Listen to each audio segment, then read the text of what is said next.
It happens again. You meet someone new, and the chemistry is electric. It feels like fate. But 3 months later, the mask slips. You find yourself back in the same familiar nightmare. The ghosting. The gaslighting. The emotional unavailability. The constant walking on eggshells. You look at your dating history and realize something terrifying. You aren't just meeting different people, you're meeting the same person in different bodies. If you feel like you're a magnet for toxic partners, I have a difficult truth for you. You are not a victim of bad luck, you're a victim of your own subconscious blueprint. Today we're diving into the dark corners of the heart to answer one of the most painful questions. Why do some people repeatedly choose partners who hurt them? We're going to break down why your brain actually craves the chaos. Why it sees stability as boring or even threatening. And most importantly, I'm going to show you exactly how to rewire your internal romantic GPS so you can stop being attracted to what destroys you and start being drawn to what heals you. To understand why you date the wrong people today, we need to look at the very first relationships you ever experienced. Your brain is a pattern recognition machine. Between birth and age 7, you developed what psychologists call a working model of what love looks like, based entirely on your primary caregivers. Here's the brutal truth. If your early environment taught you that love was conditional, inconsistent, or something you had to earn, your brain literally wired itself to recognize struggle as a requirement for intimacy. Let me break this down into 2 common patterns. The anxiety pattern. If you grew up fearing abandonment, constantly worried if your parents would be there for you, you probably developed what's called an anxious attachment style. You're not just unlucky in love. You're subconsciously seeking out emotionally distant partners. Why? Because their distance triggers that familiar childhood anxiety, and your brain has learned to misinterpret anxiety as passion. That knot in your stomach when they don't text back? Your brain thinks that feeling means you're in love. The validation pattern.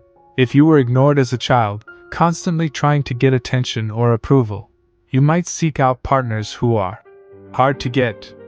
When someone is emotionally unavailable, your brain sees them as a prize to be won. Winning their love feels like finally proving you're enough.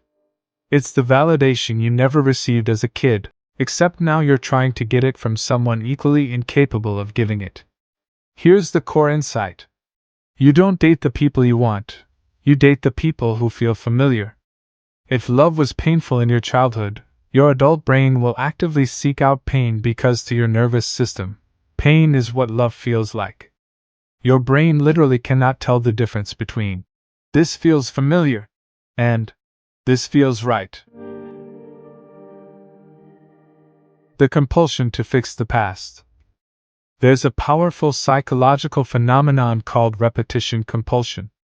It's your subconscious urge to recreate a past trauma in the hopes of fixing it this time.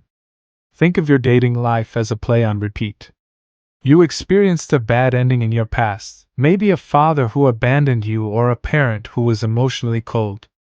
Your subconscious mind keeps casting new actors who fit those exact same roles. The "this time will be different" trap, you think. If I can get this emotionally unavailable person to love me, it will finally heal the wound of not being loved as a child. But here's the problem. You're trying to solve a childhood equation with adult variables. The illusion of control. By choosing the wrong partner, you're trying to master a situation where you were once powerless. You're not looking for a relationship, you're looking for a do-over. You're trying to rewrite history. Here's the tragedy. You're hiring people who are fundamentally incapable of giving you the resolution you need. You're asking someone who can't love properly to somehow fix the fact that you weren't loved properly. You keep dating the wrong person because your soul is trying to win a battle that ended 20 years ago. And that battle? You can never win it with a new person. The only way to win is to stop fighting it. Why healthy feels wrong. This is the part that confuses people the most. When a genuinely good person finally shows up, someone who's consistent, honest, emotionally available, and treats you well, you find them boring. You say, "The spark isn't there," or "There's no chemistry." But here's what's really happening. You're addicted to stress hormones. The drama cycle. In a toxic relationship, you experience extreme highs, the love bombing, the intense passion, the grand gestures, followed by extreme lows, the silent treatment, the criticism, and the uncertainty. This creates something called an intermittent reinforcement schedule. It's the same psychological mechanism that makes gambling addictive. You never know when the next reward is coming, so you keep playing. Peace feels like danger. For someone raised in chaos, peace doesn't feel peaceful. It feels like the calm before the storm. If things are going well, your brain automatically thinks, something bad is about to happen. So what do? You sabotage the healthy relationship because your nervous system literally doesn't know how to exist without drama. Your body is so used to running on adrenaline and cortisol that when those chemicals disappear, you feel empty. Here's what you need to understand. That spark you're looking for with the wrong person? That electric, can't eat can't sleep feeling? That's not chemistry. That's not soulmate energy. That's your nervous system sounding a danger alarm.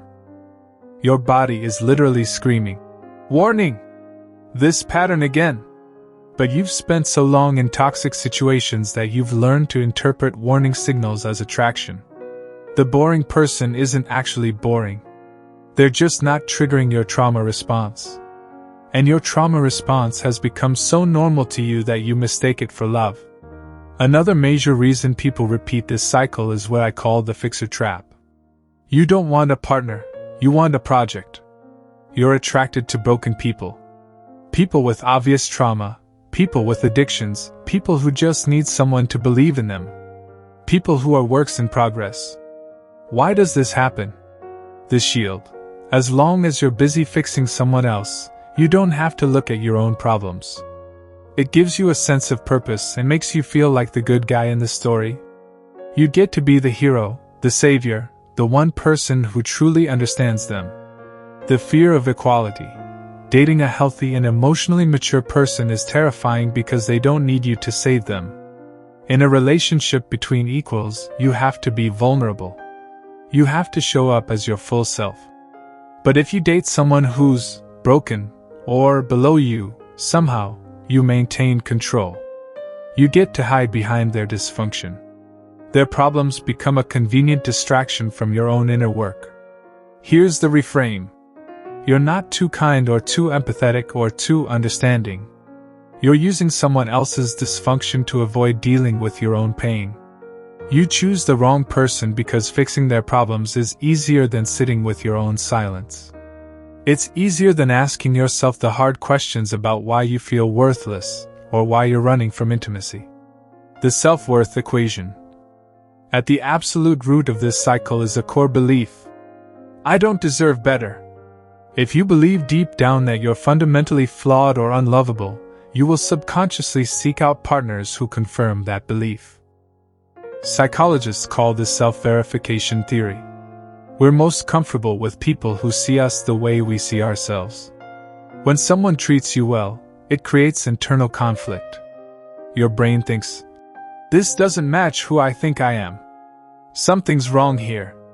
Their kindness feels fake, suspicious, or temporary. So you push them away because their treatment of you challenges your identity. When someone treats you badly, it clicks into place. It feels right because it matches your internal dialogue. When they criticize you, ignore you, or disrespect you, your brain says, "Yes, this makes sense. This is what I deserve." You're not a magnet for wrong people.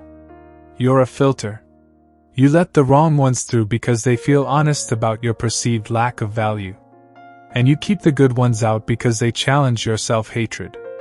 This is why people say, "I can't help who I'm attracted to." You can't, not yet. Because your attraction mechanism is broken. It's calibrated to seek out people who will hurt you, because hurt feels like home. If you're ready to stop this pattern, you need to move from instinct to intention. Here are 3 concrete steps to reset your entire approach. Step 1. The stability test. The next time you meet someone who feels boring, stable, safe, or just meh, stay. Don't run. The new rule: your chemistry detector is broken. You cannot trust your gut instincts about attraction anymore, at least not yet. Commit to at least 3 real dates with the stable person, even if there's no fireworks. What you're doing: you're training your nervous system to feel safe in the presence of peace. You're not looking for a spark that burns out in 3 months. You're looking for a slow burn that can last years. Give your body time to recalibrate. That initial boring feeling often transforms into genuine, sustainable attraction once your nervous system realizes this person isn't going to hurt you. Step 2. Identify your fixing pattern. Make a list of the traits you usually try to save in partners. Be brutally honest. The new rule is now to list your last 3 wrong relationships. Write down everything they had in common. Emotionally unavailable? Substance issues? Unresolved trauma? Financial instability? Commitment phobia? Now take that list and label every single trait as a deal breaker, not a challenge. These aren't mountains to climb or puzzles to solve. These are red flags telling you to walk away. What you're doing is you're shifting from the role of rescuer to the role of equal partner. If someone needs saving, they're not your partner. They're a distraction from your own healing journey. You're not their therapist. You're not their mother. You're not their redemption arc. You're a person looking for a healthy relationship, and that requires 2 healthy people. Step 3. Heal the original wound. Stop looking for the answer in the next person. The solution isn't out there, it's in here. The new rule is to take a real break from dating. I mean minimum 6 months, ideally a year. During this time, your goal is not to find someone. Your goal is to become someone who doesn't need drama to feel alive. What you're doing is to address your attachment style through therapy, journaling, or deep personal work. You're learning to sit with yourself. To be alone without being lonely. To process the childhood wounds that created this pattern in the first place. You need to become someone who knows themselves before you can be truly seen by a healthy partner. You can't build a healthy relationship on an unhealthy foundation. Do the foundation work first. This might mean therapy. It might mean going back to painful memories and processing them properly. It might mean setting boundaries with family members who still trigger you. It's not easy work, but it's necessary. The path to real love. Breaking the cycle of dating the wrong person is one of the hardest things you'll ever do. Because it requires you to give up your addiction to intensity. It requires you to admit that the spark you've been chasing has actually been a fire burning down your life. But here's what I want you to understand. You were never destined for heartbreak. You were simply following a map that was drawn for you by people who didn't know the way. People who were lost themselves. You have the power to tear up that map and draw a new one. A map that leads to actual love, not just familiar pain. Real love shouldn't feel like a roller coaster. It shouldn't feel like you're constantly trying to earn it or prove yourself worthy of it. It should feel like coming home, not to a home full of chaos and uncertainty, but to a home full of peace and safety. The kind of love where you can finally exhale. Where you're not constantly waiting for the other shoe to drop. Where you can be yourself without performing or fixing or rescuing. That love exists. But you'll never find it while you're still chasing the feeling of familiar pain. So here's my challenge to you. What red flag did you used to mistake for chemistry? Drop it in the comments. Let's share our stories so we can break these patterns together. And if you're ready to do the deep work on yourself, subscribe for more psychological breakdowns that cut through the surface and get to the real truth. And remember, you don't have to earn love. You just have to be ready to receive it.